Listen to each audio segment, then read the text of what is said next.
Magandang umaga, magandang hapon, magandang gabi po sa inyo lahat. Ito po inyong lingkod, si Jerome Mahinay. And today, we'll be doing a new section, a new format here in the channel, which is Jomar Explains.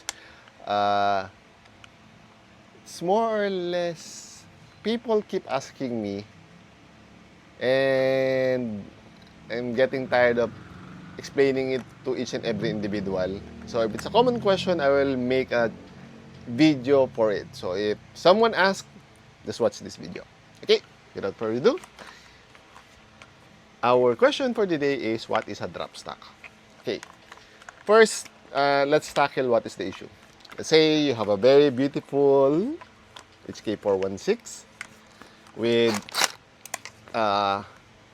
beautiful, very specific sights and suppressor for your unit. So it's a real good match. So you try it personally. It's like, oh, nice. I can really see the red dot. Very nice. Line of sight. Eye. It's nice. So it's, even though it's heavy and expensive, you like it. Now, in the game, you wear your very expensive mask, the i4.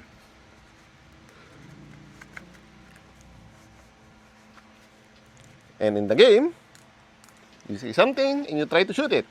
And you want to use your new mask, new sights. And then, your face hits the stock. So it's very hard to look using the sights. Your mask hits the stock. So it's an issue. One thing you can do is that you get a riser. See? Rail riser. So the sights goes a bit higher, so you can use it. Your face still hits the stock, but you can finally see the sights at some point. So, this is the SIG MCX, I think. Now, the airsoft creators thought of a solution. Why make it complicated? Just since the stock is the common issue, why not just bring it down a little bit? And that's why they invented the drop stock. See? It should be straight, but it lowers a little bit. So if use the sights, yes, you can easily use your sights, the magnified sights or the red dot sights, comfortably. Because even though your mask hits this one, the stock, it's not, you need not to push it too much to use the sight. So even like this, I can see it without minimal hitting. And if you like a drop stock, that is invented first for airsoft, but us being a designer, and if there's a demand, someone will make it. I also made it for gel blasters. See, this is the common ARP9. There's a drop stock. Let's remove this one. Don't fall, don't fall, don't fall. Good. See? Using drop stock, using the same stock. Now, you can easily use your sights without it going that far. Okay. So, when it comes to gel blasters, first airsoft. For airsoft, we use this standard connector. So, we have a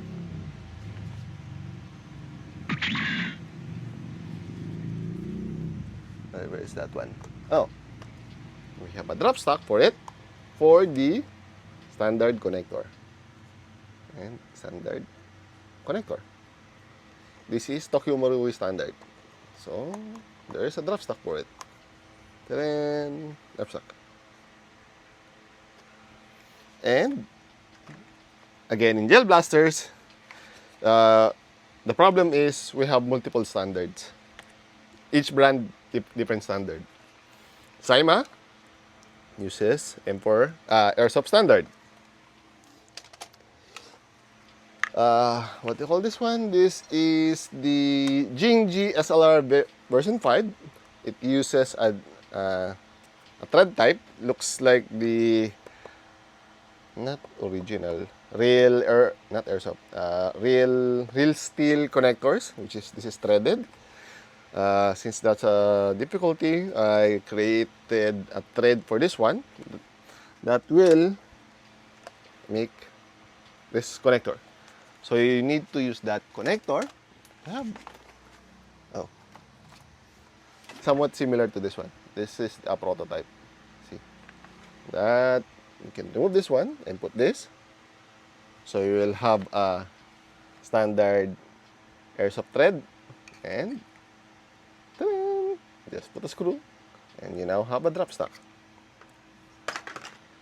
Next is, if you are poor like me, there are this for the AirP9 using a drop stock and using M4 tube. Oh yes, M4 tube. So you can have a different stock. This one. This is for my AirP9 Sniper with a custom long suppressor with hop-up. You can also use the drop stock to use the X-Power aluminum stock, M4 stock. So it looks cool.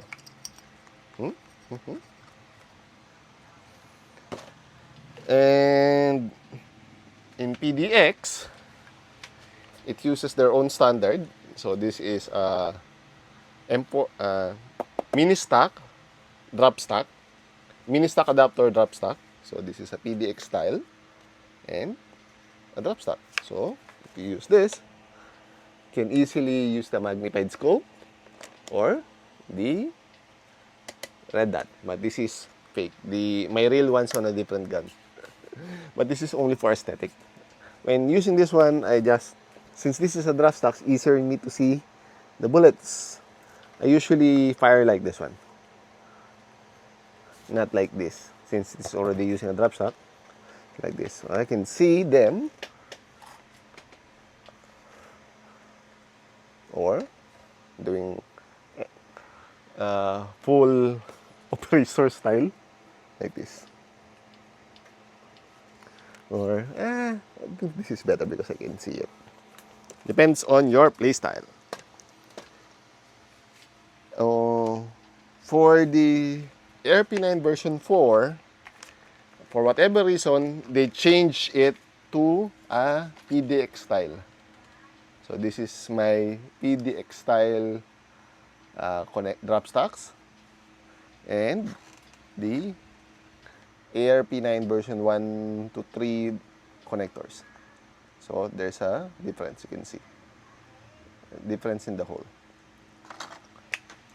And if you have all the drop stocks, some people are not satisfied, so they will ask a different design. For them, I've created this is, if you want to use tube, where's the PDX?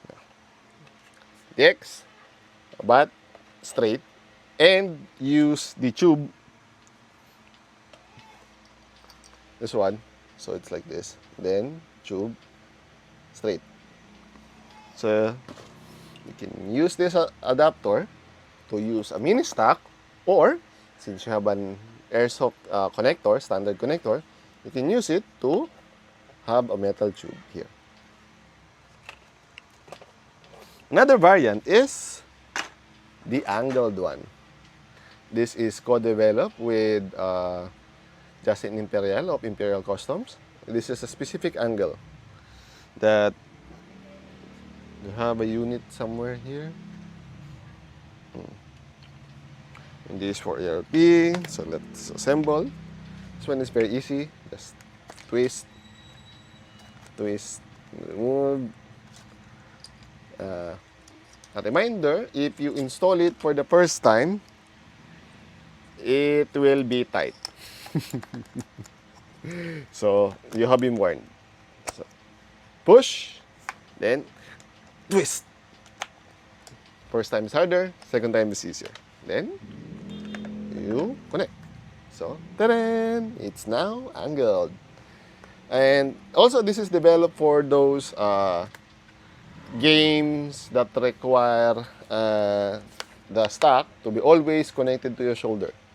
So this is a workaround. I don't know. It depends, but it looks cool. Okay, that's more or less it.